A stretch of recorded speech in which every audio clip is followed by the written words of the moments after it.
Olá, sou o pastor Cid Isaías, sejam todos bem-vindos ao nosso canal. Queridos, o tema de hoje encontra-se em Mateus capítulo 27, dos versos 15 ao 25, a maior questão da vida.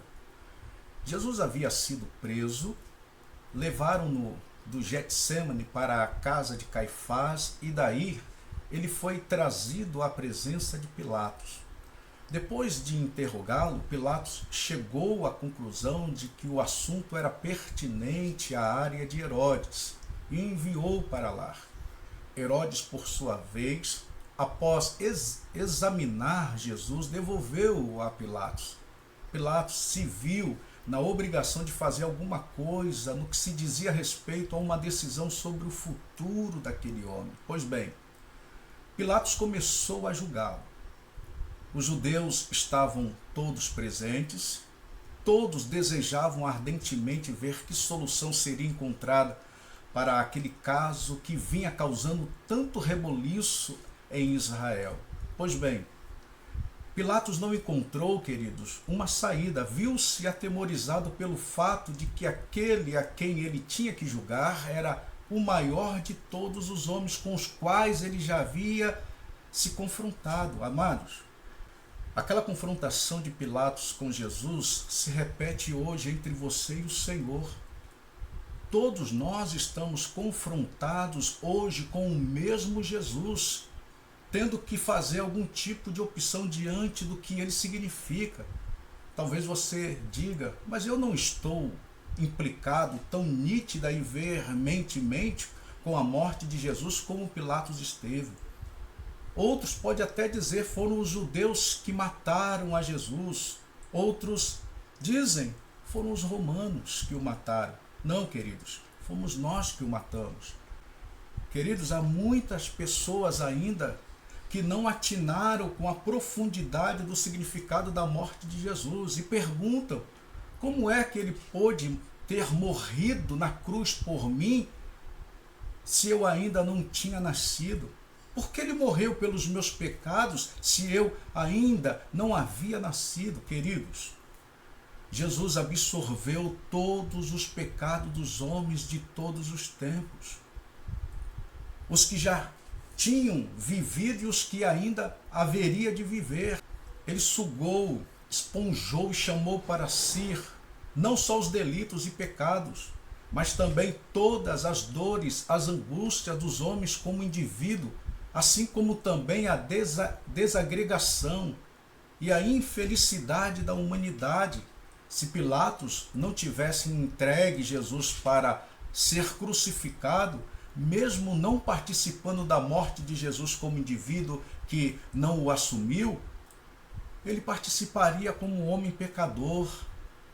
Da mesma forma que se você rejeitar a Jesus hoje, você também participará da morte de Jesus como criatura pecadora. Deixe-me explicar melhor isto. Quando Jesus foi à cruz, ele o fez por mim, não pelos pecados que eu cometo. Não é necessário que eu tenha adulterado, me prostituído, ou me tornado um alcoólatra, ser ladrão ou maldizente. Ele não foi à cruz pelo que eu faço. Ele foi à cruz pelo que eu sou. E é por isso que você, que é um bom homem, um zeloso chefe de família, um pai admirável, também precisa fazer uma decisão por Jesus, tanto quanto um assassino, querido.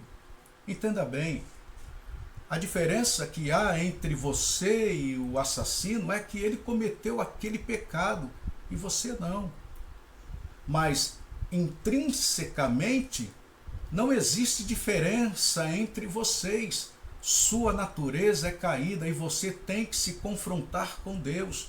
A Bíblia diz que todos os homens pecaram e igualmente carecem da glória de Deus. Romanos 3:23. E saiba de mais uma coisa, querido. As chances que Deus deu a Pilatos são as mesmas chances que ele dá a você em pleno século 21. A primeira chance que Deus concedeu a Pilatos foi a do impacto com a realeza de Jesus. O evangelista João, queridos, revela que Jesus fez a Pilatos a seguinte declaração: o meu reino não é deste mundo. Atemorizado, Pilatos lhe perguntou: logo tu és reis? Ao que Jesus respondeu: para isso eu nasci, para isso eu vim ao mundo, para dar testemunho da verdade, mas vós não credes. E ele continua: todos aqueles que são da verdade ouvem as minhas palavras. O texto diz que Pilatos ficou atemorizado. Foi o impacto da realeza de Jesus. Pilatos sentiu que estava diante de alguém maior do que César. Jesus é rei, e esta notícia um dia explodiu em meu coração. E você sabe por que quando Jesus morreu havia na cruz uma inscrição em hebraico, latim e grego: este é Jesus, o rei dos judeus? É porque o hebraico era o maior poder religioso da época, o latim o maior poder bélico político e o grego o maior poder cultural e filosófico, queridos. Todos os homens, de todos os níveis, de todas as camadas, de todos os tempos, de todas as sociedades e mundos precisam saber que Jesus é rei. Você está sendo confrontado com o rei do universo, o rei da natureza, ele que altera as moléculas de água e transforma em moléculas de vinho. Ele que pega os átomos e os multiplica, transformando-se com pães em 2 peixinhos, em alimento para mais de 5.000 pessoas, querido. Ele que diz aos ventos: cessai. Ele que apazigua as ondas do mar. Ele que é capaz de vencer a gravidade e andar por sobre as águas. Ele é o rei dos reis. Ele é o rei dos espíritos. Jesus é rei. É este impacto que você precisa sentir na sua vida. Segundo impacto, a segunda chance que Deus concedeu a Pilatos e que também dá a você é o impacto da divindade de Jesus. Os judeus haviam dito a Pilatos: este homem precisa ser julgado. Ele tem que morrer porque, de acordo com a nossa lei, ele é um herético. Ele se diz filho de Deus. Ele se fez igual a Deus. Ele tem que morrer. E diz o texto que Pilatos ficou desassossegado. Entrou no lugar onde Jesus estava e perguntou-lhe: de onde és tu? De onde és tu? Mas Jesus não lhe respondeu palavra, mas havia força naquele silêncio. Olhou nos olhos de Pilatos e não lhe disse nada, queridos. Era óbvio, a si mesmo se fez filho de Deus. Diziam: não, não se fez. Ele não é um usurpador, ele é Deus. A terceira chance dada a Pilatos e também a você vem através do impacto da justiça de Jesus. Pilatos se achava na frente de Jesus quando sua mulher o mandou dizer: não te envolvas com esse justo, porque hoje em um sonho muito sofri por seu respeito. Verso 19, impacto no coração dele, impacto também no seu coração. Jesus tem uma justiça com a qual você se confronta, querendo ou não. Pedro diz que Jesus nunca cometeu injustiça, nem dolo algum saiu de sua boca. Ele viveu de maneira justa, morreu como justo e um dia vai julgar a sua vida. Ouça o que ele diz: porque assim como o Pai tem vida em si, também concedeu ao Filho ter vida em si mesmo, e lhe deu autoridade para julgar, porque é filho do homem. Não vos maravilheis disto, porque vem a hora em que todos os que se acham no túmulo ouvirão a sua voz e sairão. Os que tiverem feito o bem, para a ressurreição da vida, e os que tiverem praticado o mal, para a ressurreição do juízo. Eu nada posso fazer de mim mesmo, na forma porque ouço julgo. O meu juízo é justo, porque não procuro a minha própria vontade, e sim a daquele que me enviou. Amados, se o meu mundo psicológico é capaz de me julgar e me discernir, onde não estarei eu quando Deus, que vê todas as coisas, me julgar? E Jesus tem justiça também hoje para justificar você, querido.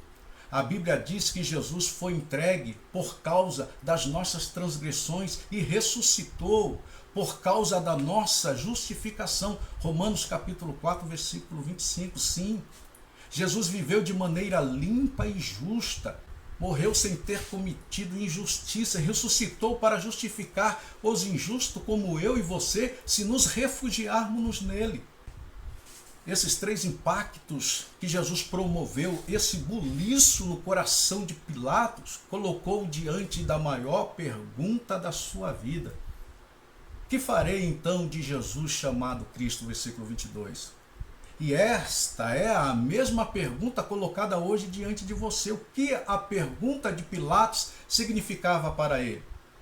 O que farei de Jesus? Queridos, revela primeiramente que é um homem confrontado com o Senhor Jesus. O que eu farei deste com que me confronto?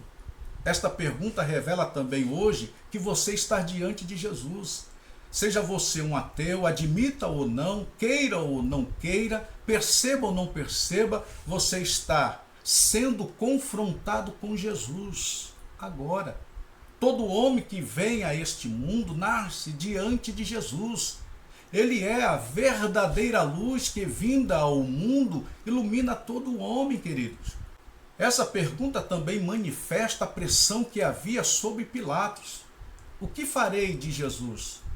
Pilatos estava muito preocupado com o que os outros pudessem pensar da sua atitude. Ele perguntou: que mal ele fez? Queria saber a opinião dos outros. Muitos de vocês, ao se perceberem diante dessa pergunta, também haverão de se preocupar com terceiros. O que será que meu pai vai pensar da minha decisão? O que dirá a minha esposa se eu hoje assumir um compromisso com Jesus? Que meu esposo, meu noivo, minha noiva, meus amigos, meus vizinhos irão dizer se eu assumir viver uma vida limpa e santa para Jesus hoje? Há muita gente sob pressão diante desta pergunta: o que farei de Jesus? Pilatos também se achava pressionado pelo seu status quo. Os judeus lhe havia dito: se soltas a estes, não és amigo de César, João 19:12, ou seja, cuidado para não perderes o governo e o poder. É a pressão do status. Assumir esta fé diante do seu círculo de amizade não lhe parece coisa muito agradável. Ser amigo de César também simboliza ser amigo do mundo. Cuidado. A pergunta de Pilatos também demonstra que ele estava temendo as implicações do seu ato. O texto declara que ele estava muito preocupado com o tumulto que poderia haver naquele julgamento. Sim, ele preferia entregar Jesus para não provocar tumulto. Como muitos de vocês hoje não estão dispostos a assumir as implicações de uma opção por Jesus, Mateus 27:24. Por certo, se você se engajar com Jesus, haverá tumulto na sua vida. A primeira coisa que vai mudar é a sua vida particular. O seu palavreado será outro, seus negócios serão realizados de maneiras diferentes, seus valores vão ser invertidos. Vai haver um reboliço na vizinhança entre seus amigos, mas você estará salvo. Assuma essas implicações. Finalmente, a questão que angustiava Pilatos deixa-nos perceber que esta pergunta só pode ser feita por um homem não programado. Pilatos não era um homem robô, não era alguém programado para fazer uma decisão. Ele não tinha passado por um processo de lavagem cerebral. Ele podia optar. Por isso que ele perguntou: o que farei? Queridos, não há programação em nenhum outro nível, nem mesmo espiritual. Deus lhe deu a liberdade de fazer uma decisão por Jesus ou de rejeitá-lo. Mas o que eu vejo diante de você são duas grandes impossibilidades. A primeira delas é a de tomar a atitude que a mulher de Pilatos lhe havia aconselhado a tomar. Ela disse ao marido: não te envolvas com este justo. Mas isso é exatamente impossível. Ela queria que Pilatos não se envolvesse com Jesus, mas isso era impossível. Pilatos estava totalmente envolvido com Jesus, quisesse ou não. Assim também como você, admitindo ou não, aceitando ou não, você está envolvido com ele. E a segunda impossibilidade é a de fazer o que Pilatos pensou que podia ser feito. Chamou os judeus e disse: fica o caso convosco. Queridos, mas acontece que Jesus nunca é o caso de outrem. Você não pode esperar que seu pai decida por você, nem que outros o façam. O caso de Jesus é um caso meu. O caso de Jesus é um caso seu. Em contrapartida, também lhes apresento duas possibilidades diante desta pergunta. A primeira delas é a de receber a Jesus como Salvador, como Senhor da sua vida. O que farei de Jesus? Farei dele o meu Senhor, farei dele o meu Salvador. A segunda é de rejeitar e dar de mão dele. É se deixar vencer pelas pressões, pelas manifestações dos que querem jogar você contra Jesus. Sim, talvez você tenha que rejeitar alguns sistemas por ter feito uma decisão por Jesus. Talvez César deixe de ser seu amigo, João 19:12, mas você estará salvo e cheio do Espírito Santo. O que você fará de Jesus? Eu quero convidar você que está desejoso de paz, perdão e salvação. Ter um encontro e fazer uma profissão de fé por Jesus. Tomar uma atitude pública de fé por Jesus. Confessar Jesus diante dos homens como Senhor e Salvador da sua vida.